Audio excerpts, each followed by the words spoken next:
Muy buenos días.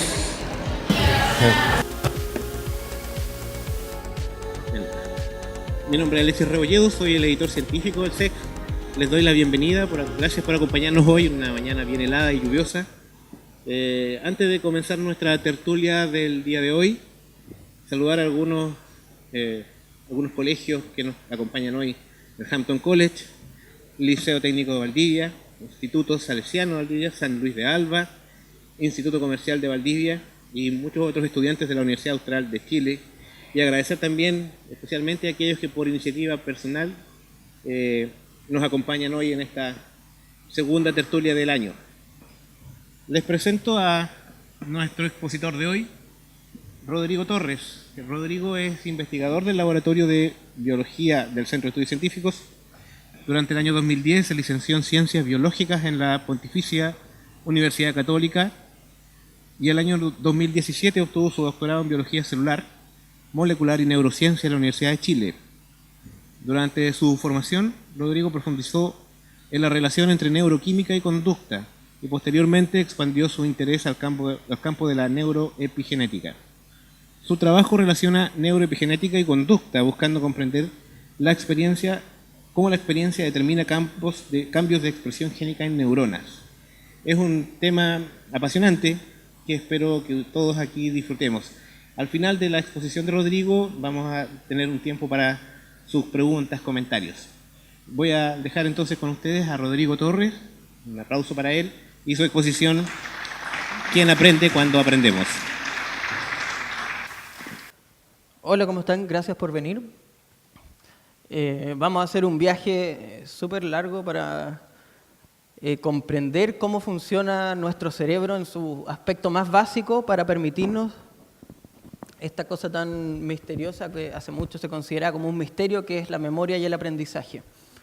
Y al final vamos a abordar un trabajo reciente, súper reciente, de hace un par de semanas, que ha sido llamativo de la prensa incluso, y me han hecho bastantes preguntas, por eso quise abordarlo aquí, para que aprendan y tengamos un caso real de algo súper novedoso y moderno que se está haciendo hoy día.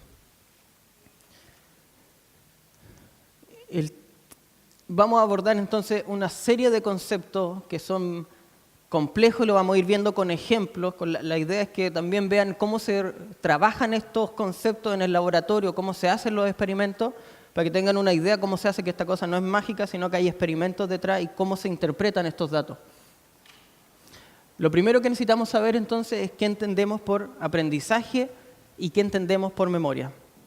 Estas definiciones que tengo acá son de Eric Kandel, quien fue premio Nobel en el año 2000, que él se dedicó, lo vamos a ver más adelante, a trabajar en memoria y aprendizaje.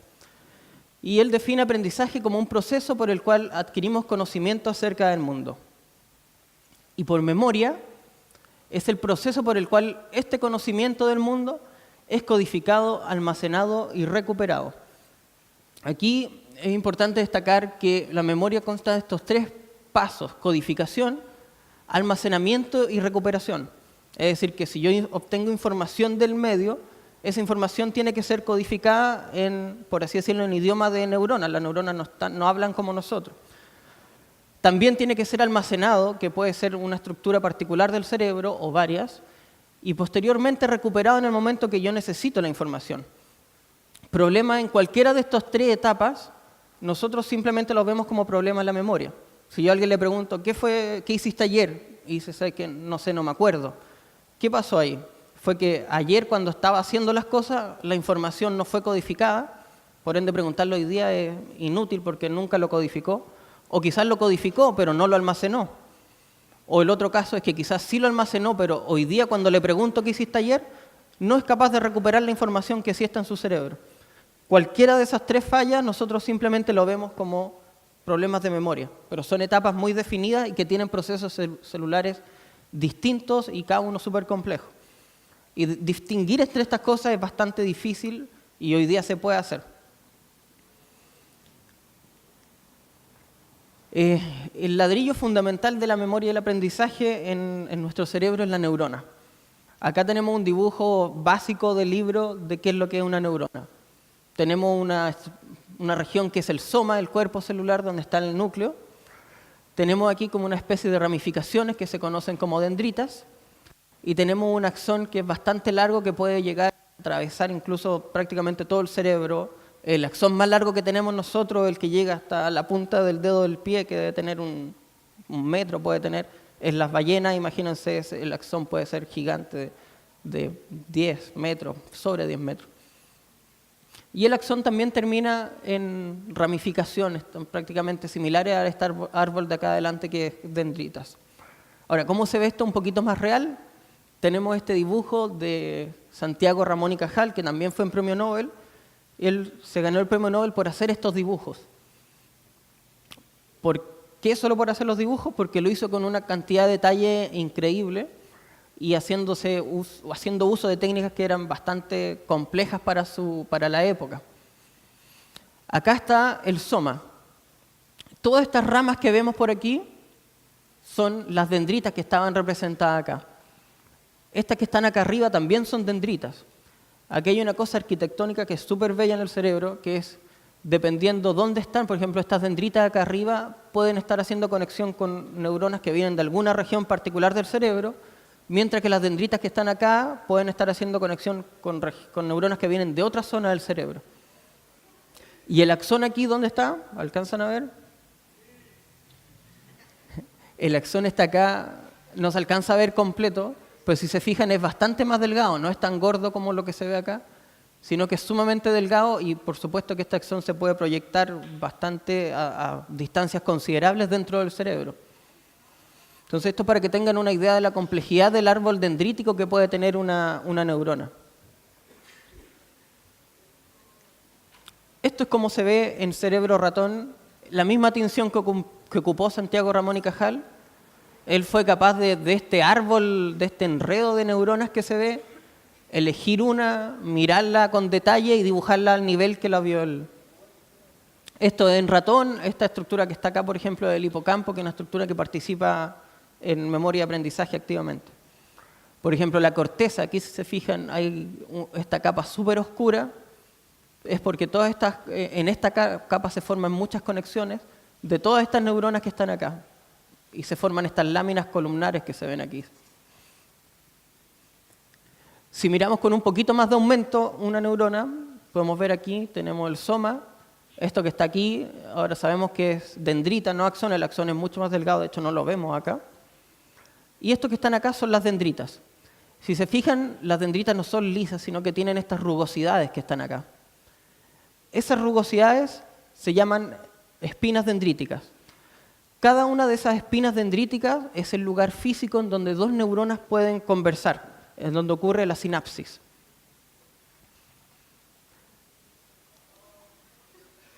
Que es esto que está representado aquí artificialmente. En la sinapsis tenemos la conversación entre dos neuronas, en donde tenemos el axón de una que viene, que conversa con lo que está acá, que sería una espina dendrítica de la neurona que sigue. Y ahí tenemos la conversación entre dos neuronas. ¿Cómo se ve esto en la realidad? Acá hay una fotografía de microscopía electrónica. Si se fijan, acá tenemos una zona que es el presináptico, que es donde termina el axón, que tiene estas pelotitas que se ven, que se llaman vesículas. Luego acá tenemos un espacio sináptico que es sumamente delgado, alrededor de 20 nanómetros. Y acá al otro lado tenemos lo que sería la espina dendrítica. Esta es una fotografía de una sinapsis real. Y como esquema, para recordar, tenemos entonces una región donde viene el axón, que es el presináptico, que tiene estas pelotitas, que son las vesículas que contienen el neurotransmisor que va a ser liberado en la sinapsis. Y en el postsináptico, es decir, la neurona que sigue después de esta sinapsis, tenemos receptores que van a recibir este neurotransmisor y van a producir la señal, la amplificación o que la señal que venía de la neurona anterior continúe su camino. Con estos conceptos básicos ya nos vamos a meter a qué es lo que pasa entonces con algunos ejemplos sencillos de cómo se trabaja con memoria y aprendizaje. Esto que está acá es un caracol de mar que se llama Aplysia californica. Y así como se ve, es bien sencillo y esa fue una de las razones por la cual lo utilizaron para comenzar a estudiar memoria y aprendizaje, porque tiene un grupo, un número reducido de neuronas, por ende simplificaba tratar de relacionar qué es lo que pasa cuando hay memoria con qué es lo que pasa en las neuronas cuando hay memoria. Este caracol, el que está aquí es Eric Kandel, que le dije que ganó el premio Nobel, él hizo todo su trabajo en este caracol y le valió el premio Nobel por eso. Este caracol tiene aquí una branquia por la cual respira y un sifón la que le permite estar moviendo agua para que pueda estar circulando agua oxigenada en esta branquia y pueda respirar así. Entonces, el Aplicia tiene una respuesta que es que si uno toca el sifón, que en la naturaleza sería como que quizá anda una piedra dando vuelta por ahí en el agua, la branquia se recoge como protección para que no se vaya a dañar y así no se dañe su capacidad de respirar en el agua. Pero a pesar de lo simple que es este animal también aprende. Y si yo, por ejemplo, acá lo toco con un pincel y lo vuelvo a tocar y se vuelve a tocar y se vuelve a tocar, después de esto el animal dice, ¿sabéis qué? Esta cosa en verdad no es peligrosa, me da lo mismo que me estén tocando, y la respuesta después de esto es menor. O sea, la primera vez que lo tocaron, la branquia se recogió completamente y después de repetir este estímulo, ahora la branquia ya no se recoge. Y eso es un aprendizaje súper sencillo, pero es un aprendizaje a fin de cuentas. Ahora, ¿con qué este señor Kandel, con qué lo pudo relacionar? Con lo que está representado aquí en azul, con los neurotransmisores. Pudo ver que en la condición control inicial, cuando hay una respuesta grande que se recoge mucho la branquia, las sinapsis son muy potentes, hay mucha liberación de neurotransmisor. Y después de que pasa todo este estímulo y que el animal se acostumbra, o se habla de habituación, el animal se habitúa a este estímulo, ahora la liberación de neurotransmisor es bastante menor y eso lleva a que no haya esta respuesta conductual. Entonces esto es algo súper sencillo, pero que fue una de las primeras cosas que dijo, que permitió decir que la memoria del aprendizaje no es algo etéreo ni fantasmagórico, sino que hay un sustrato físico real detrás de un cambio en la conducta en este animal. A pesar de ser una conducta bien sencilla, pero que cumple con una característica, que es que tenemos condiciones que son bien opuestas, una respuesta súper marcada y una respuesta disminuida, que lo vamos a repetir, vamos a seguir viéndolo a lo largo de la presentación. Ahora, en este caso dijimos que lo que cambiaba era la cantidad de neurotransmisor. Ahora imaginémonos que esta parte de neurotransmisor y la parte presináptica del axón está siempre constante, no cambia. También tenemos la opción de que el postsináptico o la espina dendrítica cambie el número de receptores, por ejemplo. ¿Se fijan? Eso se conoce como LTP o potenciación de largo plazo. Y nosotros lo podemos registrar con cambios de corriente. Cuando se mueven iones a través de estos receptores, de estos canales, es un flujo de cargas. Y ese flujo de carga es corriente. Y podemos verlo así. Es decir, en una condición basal, con un número determinado de receptores, la corriente tiene un tamaño. Y cuando este número de receptores se incrementa, la corriente es mayor. Y en el laboratorio se registra y se ve de esta manera. En este caso, tenemos una respuesta basal que es producida por un estímulo que es constante. A lo largo de todo el tiempo se da siempre el mismo estímulo, un estímulo eléctrico. Y tenemos una respuesta basal.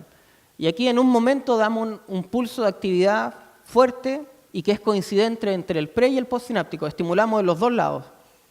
Y posterior a eso, se sigue dando el mismo estímulo que se daba acá en la parte basal y las respuestas son mayores. Esto sería como el símil de que, no sé, por ejemplo, que las luces en nuestra casa detecten, por ejemplo, hoy día esta luz se ha prendido muchas veces, por ende, la próxima vez que me prendan, la luz va a iluminar un 50% más de lo que iluminaba antes. Esto es decir que las neuronas, en particular la sinapsis, es capaz de modificar su eficiencia en función de la actividad histórica que ha tenido. Es decir, que la sinapsis es capaz de recordar cuánta actividad ha tenido en el tiempo anterior para determinar con qué eficiencia voy a funcionar en el futuro. Esto es potenciación de largo plazo y existe el fenómeno inverso, que es depresión de largo plazo, en donde yo tengo periodos de muy, muy baja actividad y después de ese periodo las respuestas van a ser menores a lo que ocurría en el tiempo basal. Ahora vamos a ver un ejemplo en donde modificar la eficiencia de la sinapsis, es decir, potenciación de largo plazo o depresión de largo plazo, es capaz de modificar una conducta. La conducta en este caso va a ser condicionamiento por miedo. Para esto se ocupan estas cámaras que se conocen como cámaras de Skinner, que tienen varios elementos, pueden tener sonido, luces, acá una palanquita que cuando el animal, un ratón aprieta, le entrega comida, por ejemplo, y tiene este suelo que tiene una gradilla que puede entregar estímulos eléctricos, un choque eléctrico. Pero recuerden que esto es un condicionamiento por miedo, no es por dolor. Entonces lo que hace esto es una corriente muy baja que hace una sensación de producir hormigueo en los dedos. Al ratón le produce hormigueo en las patas, pero como para el animal una sensación extraña que no conoce, le produce miedo. Entonces lo que se busca no es producir dolor, sino ese miedo. Y estas cámaras se pueden utilizar en diversas especies, desde lagartos hasta palomas, por ejemplo, porque el condicionamiento es algo que podemos, bueno, nosotros lo tenemos y es conservado en las especies también. El condicionamiento parte así. Tenemos el animal en esta cajita y se da un sonido, un tono, así un bip. ¿Y qué pasa en ese caso? Al animal le da exactamente lo mismo que suene. No tiene nada que le da lo mismo que esté sonando una cosa. Después se produce el condicionamiento en donde se le da el bip y al final del bip se le da este choque eléctrico en los pies. Y después tenemos una respuesta condicionada. La próxima vez que escucha el bip, ahora el bip ya no le da lo mismo, sino que el bip le da miedo porque lo asoció con este choque eléctrico. Ahora, ¿cómo se ve esto en el laboratorio? Acá tenemos la respuesta basal. El animal en este caso está apretando una palanca para recibir gotas de agua dulce, que le gusta mucho. Entonces suena el sonido y él sigue apretando la palanca, le da lo mismo, yo estoy tomando azúcar, me da lo mismo que esté sonando esta cuestión. Tenemos el condicionamiento y ahora le ponemos el bip de nuevo.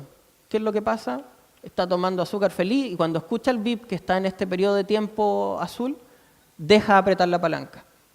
¿Por qué? Porque ahora el sonido ya no le da lo mismo, sino que el sonido dice, oh, me va a venir el choque eléctrico. Y ahí, claro, deja de tomar azúcar. Y ahí podemos ver entonces que tiene el condicionamiento por miedo fue efectivo. Entonces aquí tenemos un animal que ya está condicionado, se fijan que cuando suena este sonido deja de apretar la palanca y después de esto se induce depresión de largo plazo. Si se fijan aquí tenemos una respuesta basal, tenemos un tiempo en donde la actividad neuronal se induce exógenamente a través de un láser. Exógenamente hacemos que esas neuronas estén muy calladitas y no funcionando, disparando muy poco. Posterior a eso, se fijan, las respuestas ahora son menores a lo que ocurría en condición basal. Entonces, ¿qué ocurre ahora con la respuesta? Después de hacer esta depresión de largo plazo, le ponemos el tono y ahora le da lo mismo nuevamente. Ahora sigue apretando la palanca, sigue tomando azúcar, le da lo mismo el tono. Ahora, después de esto, LTP. Tenemos una respuesta basal, una actividad fuerte durante un periodo de tiempo. ¿Qué ocurre después? Las respuestas son mayores a lo que se observaba en condición basal. ¿Y qué pasa conductualmente? Ahora, nuevamente el animal, cuando se le pone el tono, deja de hacer su tarea, vuelve a tener el miedo. Entonces, en resumen, tenemos un animal que al estar condicionado escucha el tono, deja de hacer su tarea, es decir, que lo asocia con este miedo. Después de la depresión de largo plazo le da lo mismo y después con LTP le vuelve a tener miedo. Entonces aquí la memoria va y viene dependiendo de lo que hacemos con las neuronas, si es que la eficiencia se potencia o la eficiencia se deprime. Así de relevante es la función. Y esto LTP y LTD puede estar ocurriendo en cada espina dendrítica de la neurona. Tenemos 85.000 millones de neuronas. Cada una tiene alrededor de 10.000 espinas dendríticas, por así decirlo, por algo, estimando algo bajo. Y cada una de esas espinas dendríticas puede estar pasando por LTD o LTP de manera independiente de la que está al lado. Entonces nos permite, por así decirlo, asimilar la capacidad de cómputo que tenemos nosotros. Por eso podemos, no sé, en el colegio aprender desde historia, matemática, educación física, porque las neuronas tienen esta capacidad de computar mucha información.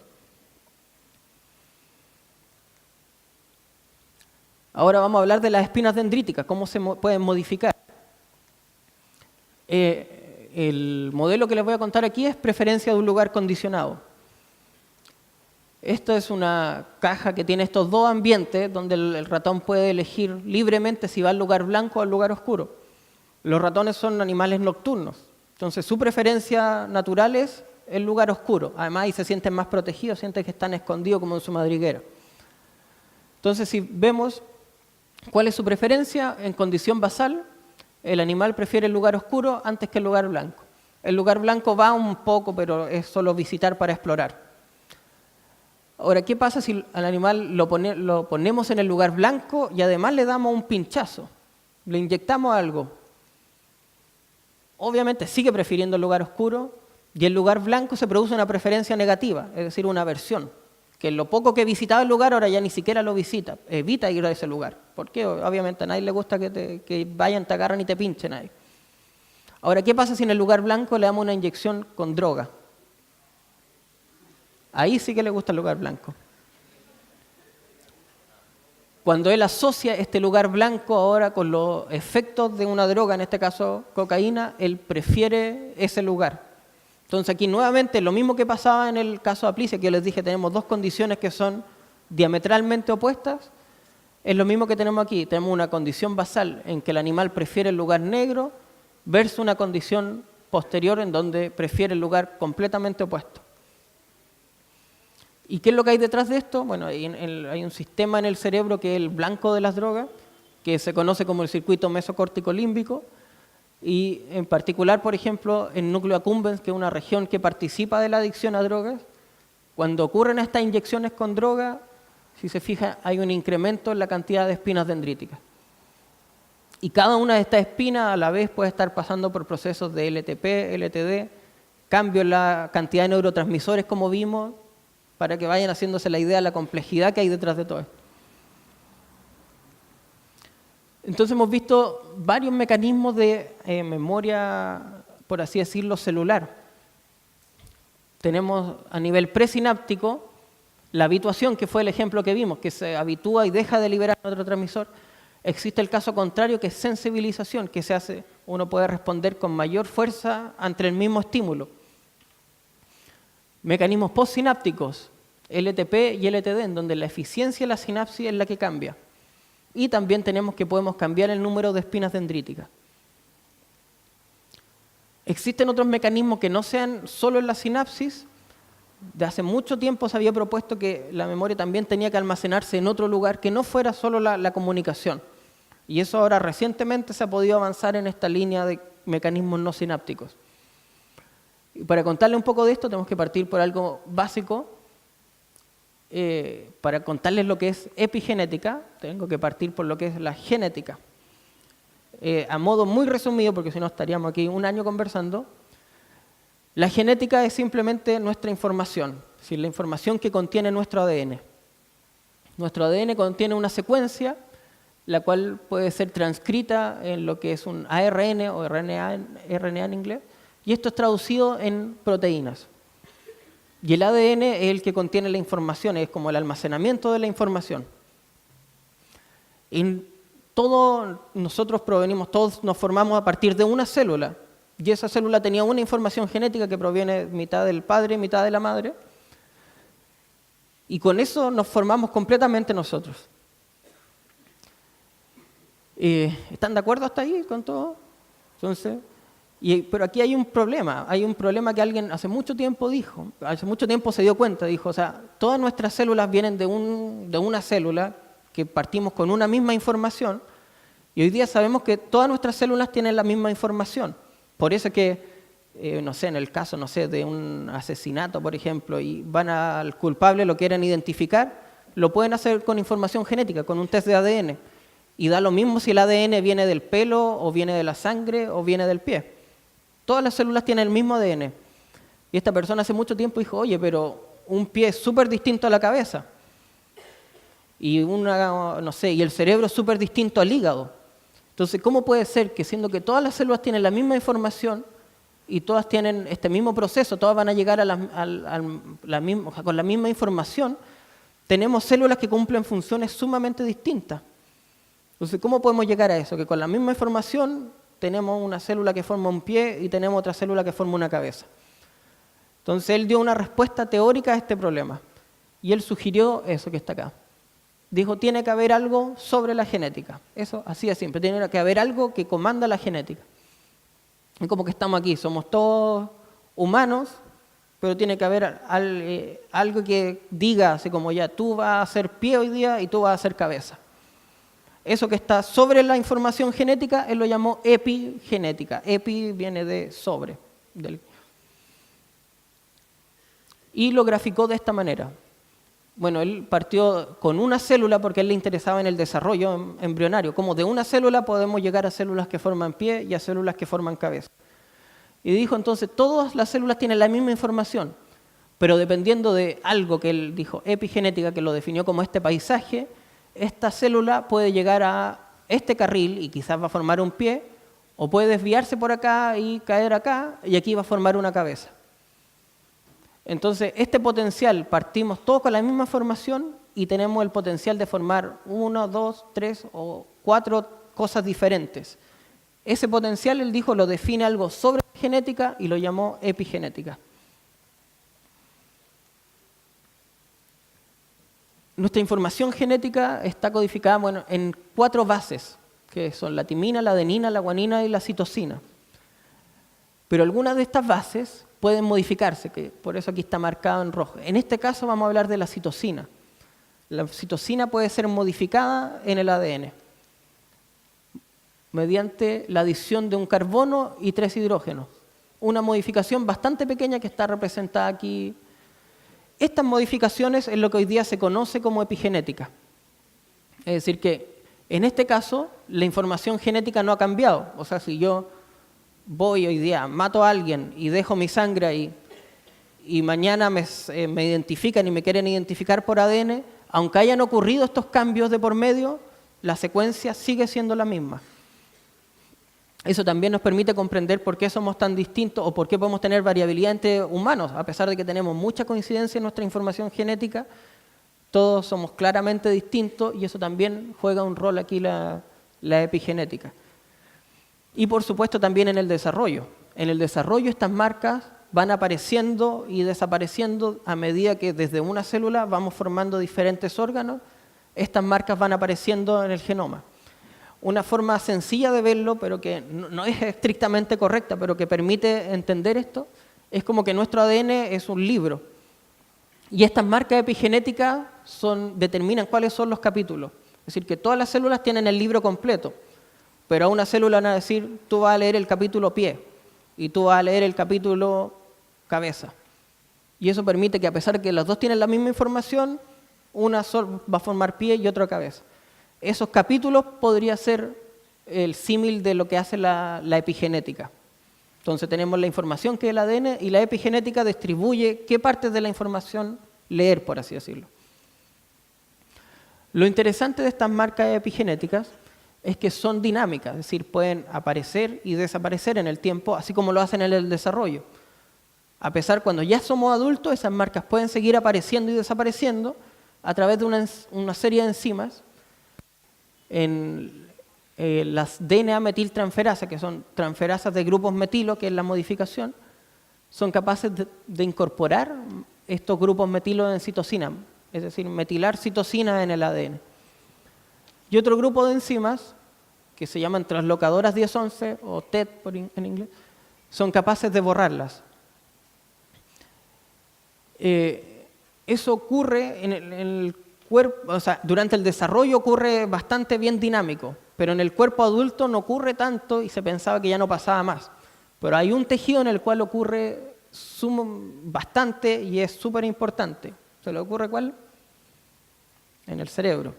Nuestras neuronas tienen estas modificaciones sumamente dinámicas. Entonces ahí vino la pregunta, ¿tendrán algo que ver estas modificaciones con la memoria? Para eso vamos a ver qué pasa si yo inhibo la metilación del ADN, inhibo esta enzima, ¿qué pasa con la potenciación de largo plazo?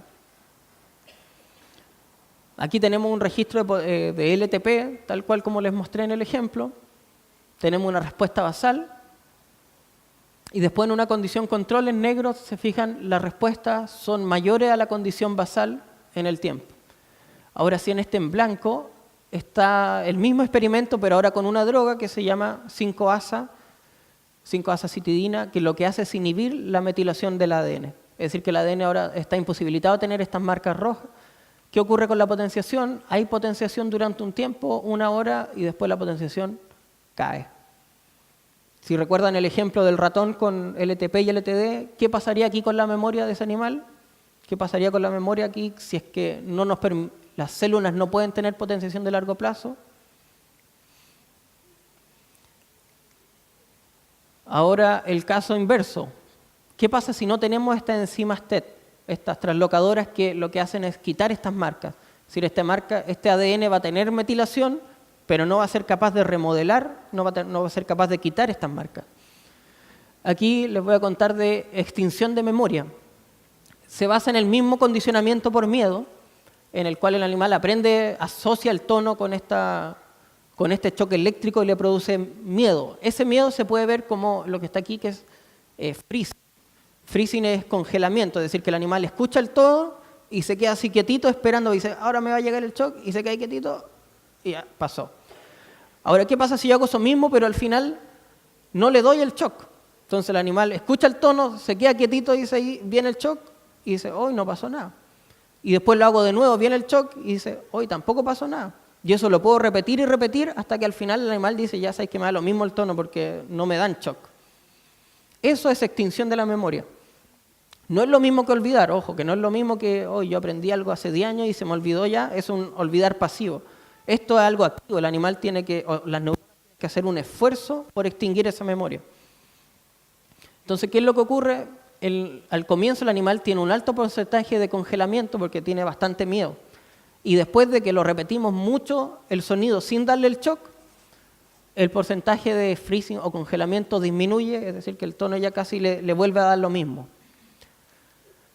¿Qué ocurrirá en un animal que es knockout para esta enzima? Es decir, que no posee las enzimas translocadoras que borran esta metilación del ADN.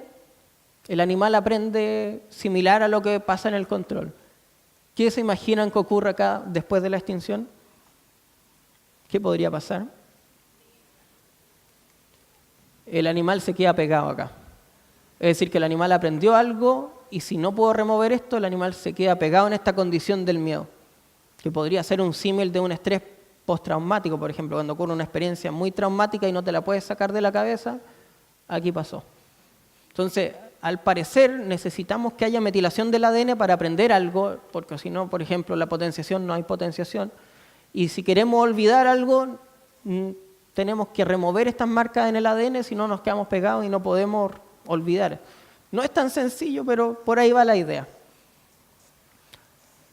Entonces ahora con todo lo que hemos hablado hasta este momento les quería finalizar esta charla con este trabajo que fue publicado hace poco y que salió en los medios, ahora no sé, 15 de mayo, en varios medios, que dice, científicos lograron trasplantar recuerdos de un caracol a otro.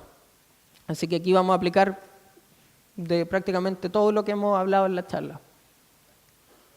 Ocuparon a Plicia como modelo, por eso hablan de un caracol. Este caracol marino que estuvimos explicando. Y similar a lo que les mostré antes, en este caso tiene una prueba que le tocan acá y tiene una respuesta. En este caso lo que van a inducir ellos es sensibilización. ¿Y cómo lo hacen? Posterior a esta prueba que le hacen un tacto con algo suave como un pincel, después de esto viene lo mismo pero ahora con choque eléctrico, es decir que son mucho más fuertes. Y después tenemos una prueba número 2, en cual el estímulo es el mismo que el primero, pero en este caso la respuesta es mucho mayor. Por eso en este caso se llama sensibilización, porque el animal, la respuesta conductual es mucho mayor al caso basal. En el caso que vimos al principio era habituación, donde el animal se acostumbra y la respuesta es menor. ¿Cómo se ve esto entonces en este trabajo en gráfico? En condición control, el tacto, la respuesta es muy chica.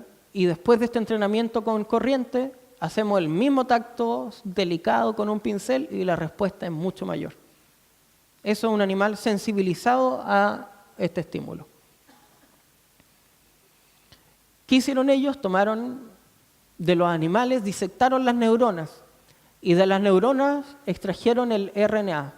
El RNA es este mediador entre la información genética y las proteínas. Ahora, hay que considerar que pueden ser animales sin entrenar, pueden tomar un animal sin entrenar y extraer RNA, por ende ese RNA lo vamos a llamar un control, y pueden hacer lo mismo de un animal entrenado y vamos a obtener RNA entrenado, por así decirlo. Entonces, con estos RNA de las dos condiciones, se inyecta a un animal control, un animal que no ha sido entrenado, y vamos a ver qué es lo que ocurre. Lo que observan ellos es que cuando el animal sin entrenar recibe RNA control de un animal que no fue entrenado, la respuesta es muy baja, lo normal decir. Pero cuando un animal que no fue entrenado recibe RNA de un animal entrenado, su respuesta es como la respuesta sensibilizada. Es decir, este animal nunca pasó por los choques eléctricos y responde como el animal que sí tuvo el entrenamiento.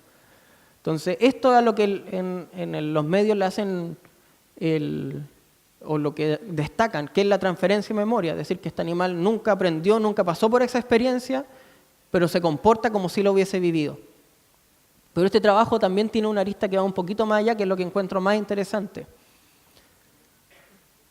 ¿Qué pasará ahora si tomamos RNA de animales entrenados y lo inyectamos a animales sin entrenar? Lo mismo, pero ahora le imposibilitamos a este animal metilar el ADN. Es decir, que no pueda tener estos cambios en la citosina, estas metilaciones. Cuando reciben el RNA de animales entrenados, los animales muestran esta respuesta sensibilizada, que es lo mismo que vimos antes, que es la transferencia de memoria. Y cuando reciben el RNA junto con un químico que inhibe la actividad de esta enzima, la respuesta a esta transferencia de memoria se pierde completamente. Es decir, que para que la memoria pueda pasar de un animal a otro, se necesita que existan estas modificaciones en el ADN. Sin las modificaciones, la memoria no pasó para ningún lado. ¿Y qué es lo que tenemos acá? Entonces tenemos el animal entrenado al que le sacamos RNA, se lo inyectamos a otro animal y esto induce cambios en la metilación del ADN que van a permitir la modificación de la función neuronal y la expresión de la conducta. Esto presupone también que el animal entrenado también debe tener estos cambios en la metilación del ADN, que es algo que ya se ha visto anteriormente. Entonces, la idea con lo que lo quería dejar con esta charla de quién aprende cuando aprendemos, es que cada vez que estamos aprendiendo algo, claro, todas nuestras neuronas están cumpliendo una función súper importante en cuanto a cambio de la eficiencia sináptica y todos estos procesos que vimos. Pero que incluso cuando ustedes aprenden, su ADN también tiene que contribuir en el aprendizaje incluso. Y eso también es un mecanismo que permite comprender por qué tenemos aprendizajes que duran años, más allá de lo que viven las proteínas, por así decirlo.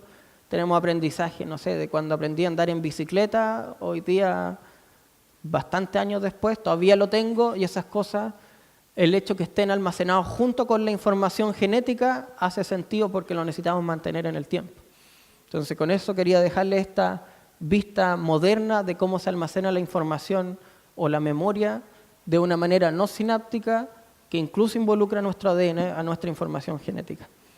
Y que espero que le haya quedado claro y que les abra el apetito por comprender más de esta cosa, para que busquen más información y se hagan una idea de lo complejo que es nuestro cerebro para permitirnos hacer todo lo que hacemos en el día a día. Muchas gracias.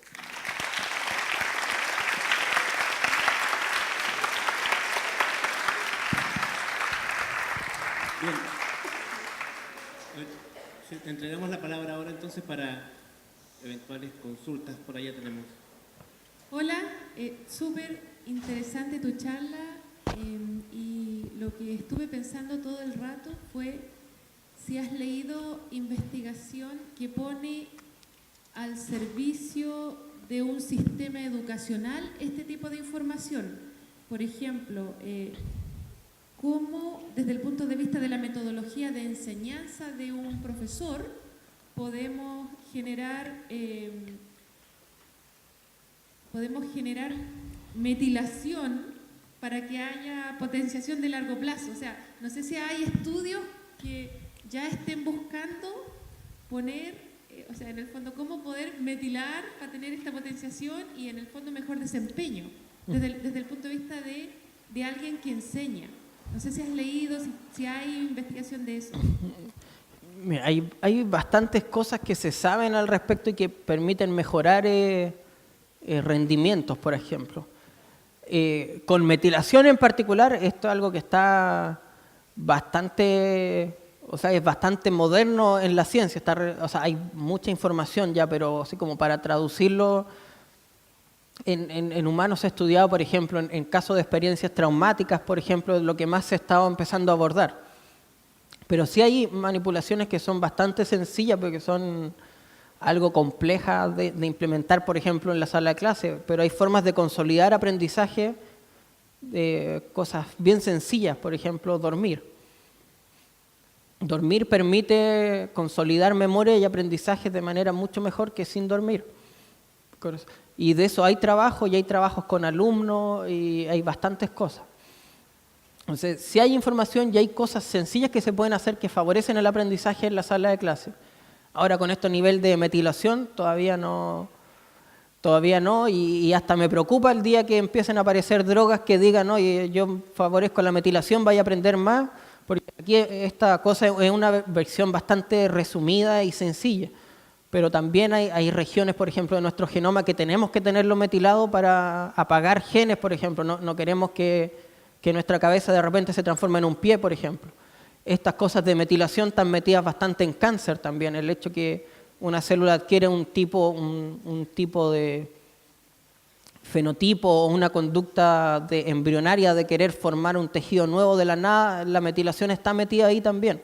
Entonces, modificar esas cosas así como tiene consecuencias más allá de esto. Entonces, todavía está recién en pañales. Así que. Hola, primero agradecerte mucho por la charla. Quería preguntar si es que los estímulos relacionados con el ADN, ¿es posible entonces que de generación en generación se pase un aprendizaje sin que la generación nueva lo haya como conscientemente aprendido? Entre generaciones, ya se han hecho trabajos entre generaciones en ratón. En ratón pudieron ver también con un condicionamiento por miedo, pero lo hicieron asociado a un aroma, porque los ratones, el sistema olfativo está mucho más desarrollado. Pudieron ver que si un ratón, por ejemplo, asociaba un miedo a un olor particular, su descendencia tenía cambios en la metilación que permitían que el receptor que detecta ese olor se expresara mucho más. Entonces, aquí hay algo, uno no puede heredar conductas directamente. Lo que hereda son estructuras celulares, neuronales, que te permiten expresar esa conducta. Y eso sí se logró hacer. O sea, no es que se haya logrado, sí aparentemente ocurre. Y algo también que, bueno, ha tenido debate porque replicar estos resultados u observarlos con otro fenómeno que no sea olfato es algo técnicamente súper complejo. Pero aparentemente sí está ocurriendo y por lo menos en ratón se pudo ver. Así que sí hay un sustento para decir, no es que pase la memoria, no es que el ratón le tenía miedo a A, el hijo le tiene miedo a A. El hijo tiene la estructura para detectar el olor A mucho más desarrollado que un ratón normal. Y que tiene un sentido evolutivo, por así decirlo, que el papá aprendió que ese olor es peligroso, el hijo tenga mayor sensibilidad para detectarlo. Ahora también podría decir que el hijo lo relacione con algo positivo, lo va a detectar mucho más fácil y va a ir, o quizás también lo puede relacionar, no le da la valencia, no es decir este olor es malo, sino que tú puedes detectar mucho más fácil ese olor, eso sí. O sea, lo claro es que no es la conducta, las conductas no se heredan, las estructuras que sustentan las conductas sí, lo mismo que ocurre en este caso del caracol. Yo tengo dos preguntas. La primera, aquí. En el caso de una persona que consuma constantemente THC, ¿le produce problemas a una memoria a corto plazo? ¿Que consuma constantemente qué? THC. ¿Qué cosa, disculpa? Compuesto activo. THC. Sí. Ah, sí. Sí, el consumo habitual sí, tiene daños asociados. Tiene bastantes daños, cambio en el volumen neuronal, cambio en el volumen de estructuras del cerebro, se han visto, sí, tiene daños asociados. No es como la idea de que la marihuana es así como light y como que no produce daño, no es así. Sí produce un daño que obviamente, tengo que decirlo, es mucho menor que cocaína, ¿cachai? En eso no hay, pero el hecho que no es inerte en tu sistema. Produce cambios y esos cambios se representan en tus cerebros, sí. Tengo otra pregunta también. Por ejemplo, usted mencionaba una droga que afectaba el proceso de aprendizaje. En el caso del comportamiento de un adicto, si se le inyecta esa droga, ¿podría producirle un cambio en su conducta, onda que ya no quiera consumir ese tipo de producto? Sí, se han hecho experimentos con adicción. Adicción en particular en ratones se ocupa mucho porque es un estímulo, por así decirlo, súper fuerte. Es decir, la adicción de las drogas se produce, no necesita hacer nada especial para que el animal se vuelva adicto. Por eso se ocupa mucho como modelo. Y sí, se han hecho, hay casos, o sea, se han hecho bastantes experimentos en que yo puedo revertir es una memoria nociva, por así decirlo, pero es una memoria en que el animal, por así decirlo, recuerda que es adicto a una sustancia X. Esa adicción, si se ha podido eliminar, esa memoria adictiva, si se puede eliminar en ratones, sí se ha hecho. Ojo que en el caso en el humano, si se llega a hacer lo mismo, eso no quita el efecto nocivo de la droga. Tú puedes quitar la adicción, pero los efectos nocivos que tuvo los vas a seguir teniendo. Los cambios en los volúmenes de estructura los vas a seguir teniendo. Entonces te pueden quitar esa memoria adictiva. Y la memoria adictiva también tiene un problema que es sumamente, es muy fuerte. Es decir, que lo mismo que pasa con las personas que dejan de consumir una droga de forma voluntaria, basta, por ejemplo, con que se estresen en el ambiente laboral, se estresan, vuelven a recaer. O que vean a la persona que le vendía la droga y vuelven a recaer. Es porque es una memoria adictiva que es muy fuerte. Es muy fuerte porque ese sistema que mostré, que el mesocortico límbico que está en una diapositiva, es un sistema súper ancestral en nuestro cerebro. Por eso hasta lagartos se pueden volver adictos. Es un sistema súper ancestral y cuya función era permitirle al cerebro tener plasticidad para recordar cosas relevantes.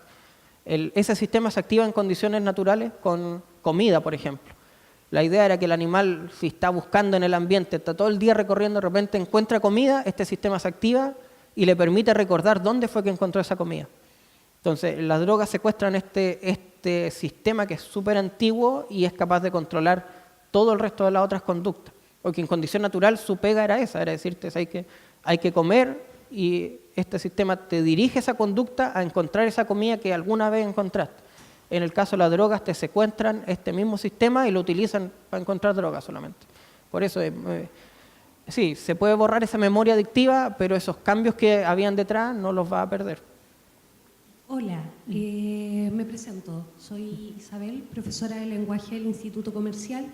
Y como podrás ver, tenemos un público especial hoy porque tenemos 2 cursos, 2 primeros.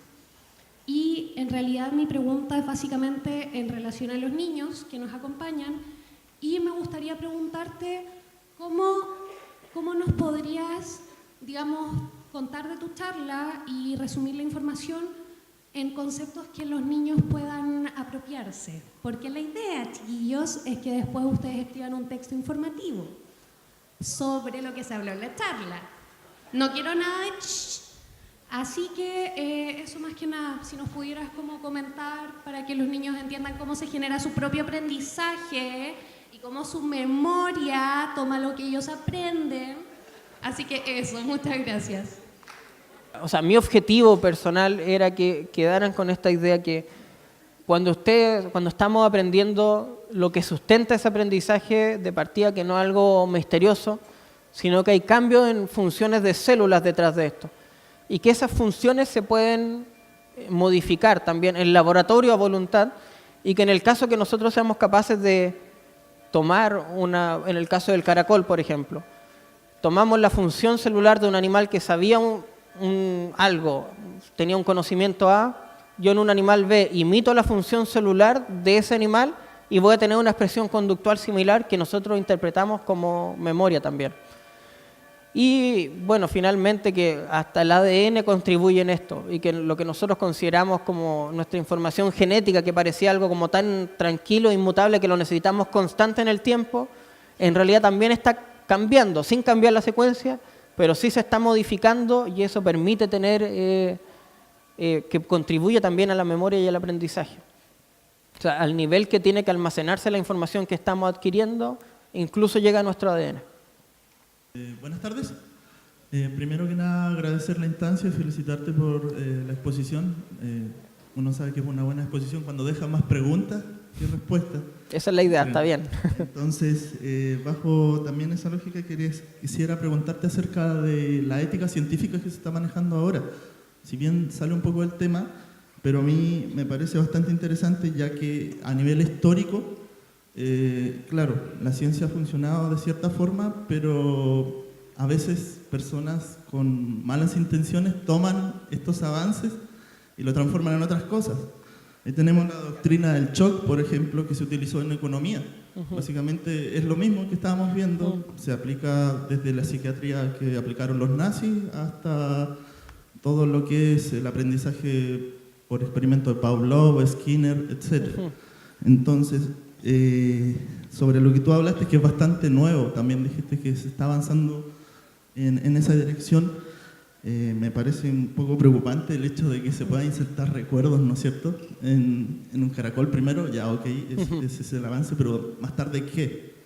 Y en torno a eso también hacer referencia un poco al Alzheimer, en el sentido de que tal vez esto también puede cooperar para una enfermedad que es súper terrible, que es esta, si tal vez tiene relación o no. Esas dos cosas.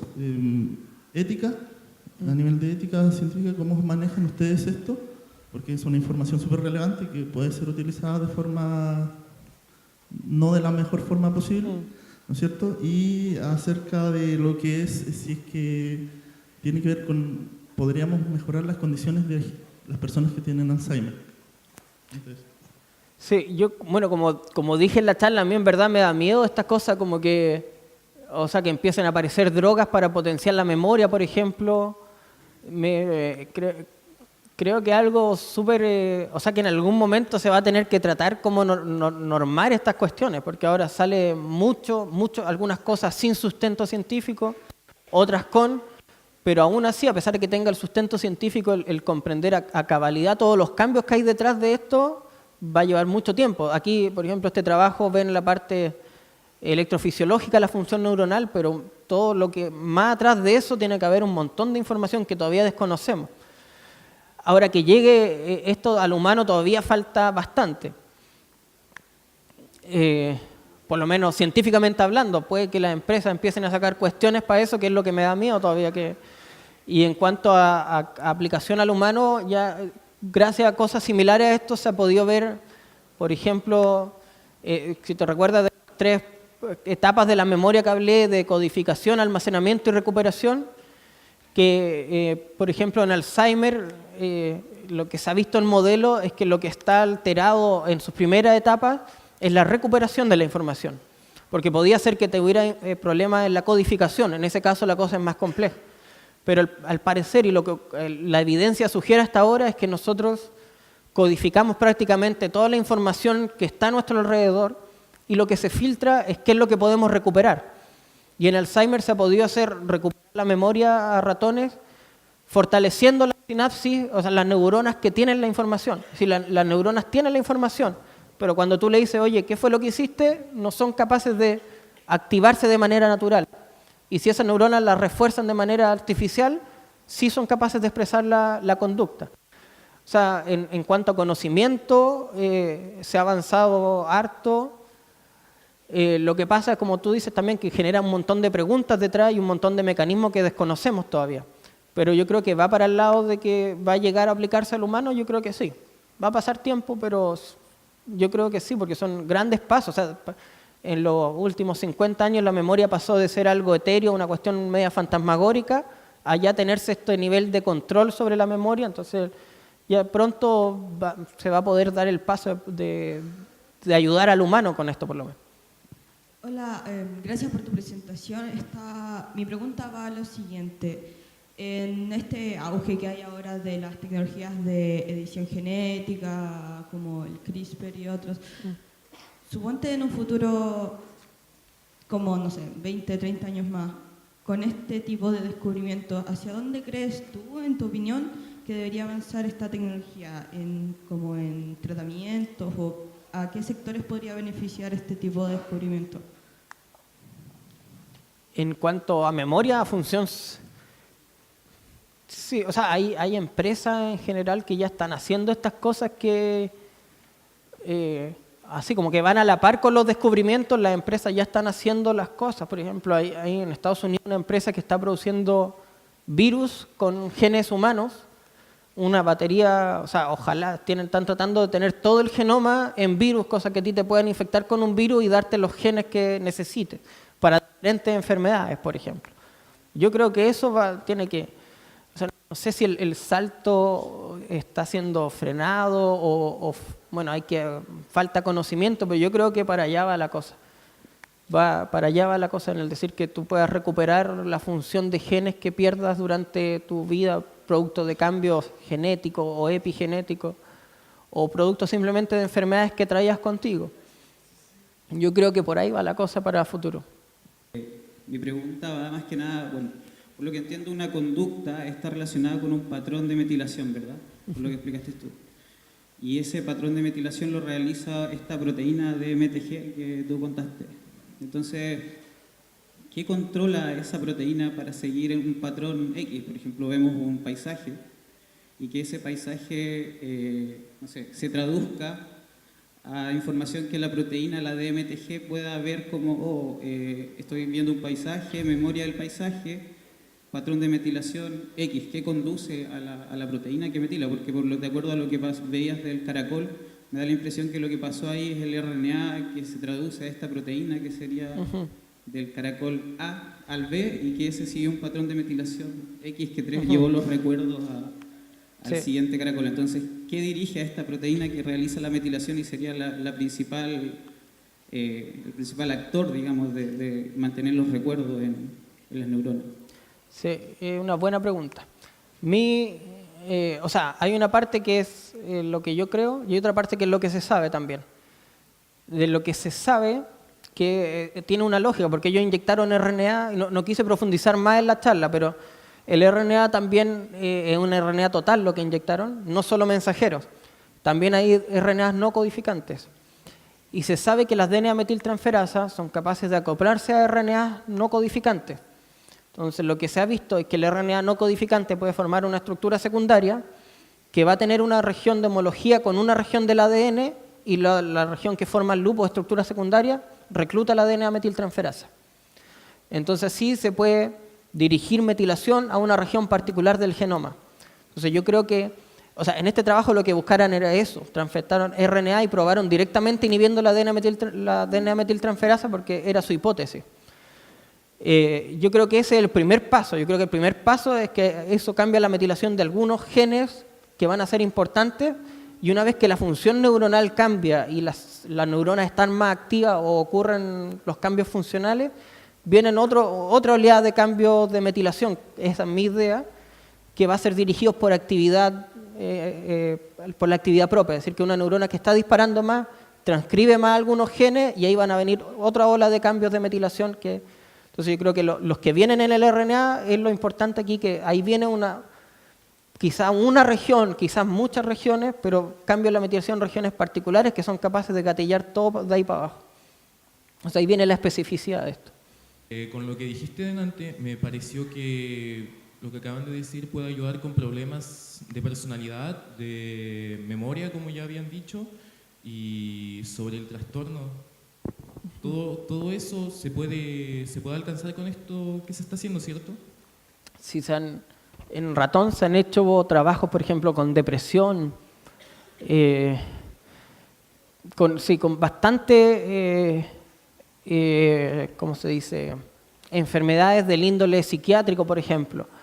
Se han podido hacer bastante, en ratón se han podido mejorar. O sea, la ventaja que tenemos en el ratón, por así decirlo, es que podemos abrirle la cabeza y meterle electrodos o láser o las cuestiones. Entonces, estos son los primeros pasos. Es lo que nos está diciendo, es cómo es cómo funciona, cómo podría funcionar. Entonces sí, incluso para cosas que son más complejas como estos trastornos psiquiátricos ya se ha hecho en ratones. Entonces las bases mecanísticas son similares, también cambian la metilación que cambian la expresión de genes, por ejemplo con estrés agudo en ratones cuando son muy jóvenes le hacen estrés y eso cambia la metilación del ADN y ese cambio de la metilación le queda toda la vida hasta que el ratón es adulto. Y eso en ratones se ha revertido y eso revierte también los fenotipos conductuales del animal. Entonces sí, para el humano yo creo que hay esperanza. Sí, el problema es que esto es algo, así como lo pusimos, es como que pasa la metilación, pero el genoma es súper largo y necesitamos regiones que estén metiladas y necesitamos otras regiones que no estén metiladas. Entonces hay una cosa todavía media misteriosa que es como esto, o sea, yo le pongo RNA y el animal expresó solo ese aprendizaje. Pero ¿por qué no se transforma? La neurona podría haberse transformado en un pie quizá, o podría haber aprendido a sumar el ratón. El caracol le inyectamos el RNA de otro, ¿por qué no aprendió a sumar? Entonces todavía hay cosas misteriosas ahí que hay que entender, todavía hay mucho que entender detrás. Sí, con eso lo del pie que dijiste, me entró otra duda, que sería que con esto también se puede alcanzar regeneración celular o otros tipos de regeneración. Sí, una rama de la biología del desarrollo durante el desarrollo partimos con un genoma, por así decirlo, pristino, por así decirlo, que tiene la capacidad, por eso desde las primeras células pueden formar un organismo completo. Es decir, que hasta creo que 8 células, el estadio de tener 8 células, yo puedo separar esas 8 células y tener 8 humanos distintos. O sea, 8 humanos que serían clones entre sí, pero son 8 humanos. Y a medida que va creciendo esto, ya la cosa se va restringiendo. Ya no puede formar un humano completo, pero puede formar diferentes tejidos. Y esos cambios, esa etapa, están marcadas por cambios epigenéticos, cambios en la metilación. Y se puede inducir, es decir, se hace que en humanos, por ejemplo, tomar, no sé, una célula de músculo y yo a la fuerza reseteo la parte epigenética para que el genoma vuelva a ser como y se vuelva a tener una célula pluripotente, por así decirlo. Se vuelve atrás solo modificando, la información está ahí. Y esos son trabajos antiguos que se hicieron en rana. No sé si recuerda el caso de la oveja Dolly, por ejemplo. Ya, el trabajo de la oveja Dolly fue súper reconocido en los medios, pero en cuanto a conocimiento, el conocimiento ya estaba. La pregunta era si está toda la información para formar un organismo o no. O sea, que yo saco una célula del pie, ¿tiene toda la información para formar un organismo completo o tiene formación solo para formar el pie? Y esa pregunta se la habían hecho hace mucho tiempo y la respuesta ya la tenían, la habían hecho en rana hace mucho tiempo atrás. Y eso lo que sí cambia es estas cosas epigenéticas que hay detrás y se pueden resetear también. Hola, mi pregunta tiene que ver con el miedo, porque pareciera que en los experimentos de condicionamiento principalmente se trabaja con animales en base al miedo. Cuando el muchacho ya habla de que, por ejemplo, se usó la teoría del shock para instaurar un sistema económico mediante el miedo, pareciera que el miedo mueve un poco al cerebro, como que el cerebro le tuviera miedo al miedo y actúa de cierta forma para evitar cosas que le causen problemas o alguna situación incómoda. Entonces, de acuerdo a tu experiencia, ¿será que el cerebro primitivo actúa de acuerdo, o sea, actúa para evitar esos miedos? Que el miedo, por ejemplo, o las mismas drogas, se utilizan en estos experimentos principalmente porque son entrenamientos cortos. El miedo es un aprendizaje rápido porque evolutivamente, por así decirlo, no tienes otra opción. Es como que tú ibas caminando y te encontraste un tigre, tu opción es arrancar o ya no la contaste de nuevo. Entonces, el aprendizaje asociado, por ejemplo, yo escuché el tono y me llegó el shock, no necesitáis una segunda exposición a eso. El aprendizaje se produce rápido. Y eso facilita la interpretación científica de los datos, por así decirlo. Pero también se hace esto mismo con pruebas que son bastante más complejas. Con pruebas bastante más complejas, por ejemplo, en que los animales toman decisiones. Ellos, por ejemplo, se les hace que al escuchar un tono bip o un bop tenga que ir a la derecha o a la izquierda, por así decirlo. Pero lo interesante es que uno puede estudiar que el proceso completo ocurre cuando el ratón lo decide. Él tiene que ir a apretar un botón y ahí recién empieza la tarea. Entonces, a pesar de que él vaya a la derecha o a la izquierda, da lo mismo. Lo que tú estudias es qué pasó cuando el animal decidió ir a hacer. Pero eso ya tiene una capa más de complejidad, porque ahí te dicen, oye, pero ¿cómo sabís cuándo decidió? ¿Lo decidió aquí? ¿Lo decidió un poquito más tarde? En cambio, en esto el aprendizaje, como que la parte aprendizaje lo dejáis un poquito de lado, porque tú tenías un aprendizaje súper fuerte y decís, tenía estos contrastes de los que yo hablaba. Tenía una condición basal que la respuesta es 0 y la respuesta después del aprendizaje la respuesta es 1000. Entonces ahí tú decís, la parte conductual te la sacáis, porque la parte conductual es variable. Entre todos nosotros, quizás todos aprendimos a sumar, pero uno se demoró un día, otro se demoró 10 días, entonces te mete un poquito más de ruido. Es por eso que se ocupan esto. Pero también tiene lo que tú dices, que es una capa de algo difícil. Todavía en neurociencia hay una crítica fuerte en eso, que hay un montón de aprendizajes que tenemos, por ejemplo, que quizás tú vas caminando y decís, hoy me acordé de una vez que iba caminando y me tropecé. Y no es algo relevante, ni estuviste a punto de morir, pero es una memoria que está ahí. Ahora, si esas memorias también tienen estos cambios, lo más probable es que sí. Pero estudiarlo es mucho más complejo, porque el recuperar esa información, cómo hacemos en un ratón para recuperar una información que no es tan relevante como este mío, es más complejo. Entonces, si se ocupa esto es simplemente por la facilidad que tiene y por lo claro que es en cuanto a los resultados conductuales, por eso solamente. Hola, mi pregunta es, ¿en qué se está trabajando acá, usted? Disculpa, ¿en qué está trabajando acá? A mí me interesa ver cómo estos cambios epigenéticos en la metilación del ADN, de hecho, hay más cambios epigenéticos, yo mostré solo metilación y hay varios más aparte de la metilación. Lo que quiero lograr en estos 3 años que tengo ahora es cómo esto participa de la recuperación de información. Mi hipótesis de trabajo es que yo puedo aprender algo, pero no lo voy a poder recuperar si no soy capaz de interpretar estos cambios en la metilación del ADN. Esa es la idea. Y que esto también ocurre en células particulares que guardan la información, no en cualquier célula. Así que ahí esa es como la idea general. Yo tengo otra pregunta. Aquí, de nuevo. ¿Qué pasa si, por ejemplo, en el caso de una persona que tiene muchas dificultades de aprendizaje, le trasplantan ARN de una persona que tiene una facilidad impresionante para poder aprender y que tiene conocimiento de muchas cosas? En el humano esto es un poco más complejo, porque el humano tiene bastante más estructura, un aprendizaje cualquiera involucra el cerebro completo prácticamente. En el caso del caracol era más sencillo porque esa vía de neuronas que mostré desde el sifón a la branquia tiene una neurona que es sensora, que es la que sensa el estímulo, y una neurona motora, que es la que ejecuta la acción. Entonces, por eso se puede transferir tan sencillo. En el humano es bastante más compleja la cosa, así que transferirlo solo por ARN todavía no, tenía harto años. Más fácil, mejor estudiar antes que esperar a que te puedan inyectar la cuestión. Todavía le queda bastante tiempo a eso. Bien, quiero pedir un aplauso para Rodrigo. Gracias. Van a quedar varias preguntas pendientes. Les pedimos disculpas del caso, el tiempo nos en contra. Agradecer la enorme participación y su grata compañía hoy en nuestra tertulia. Les invitamos a estar atentos a la próxima convocatoria, a una nueva tertulia el próximo mes. Muchas gracias por acompañarnos hoy.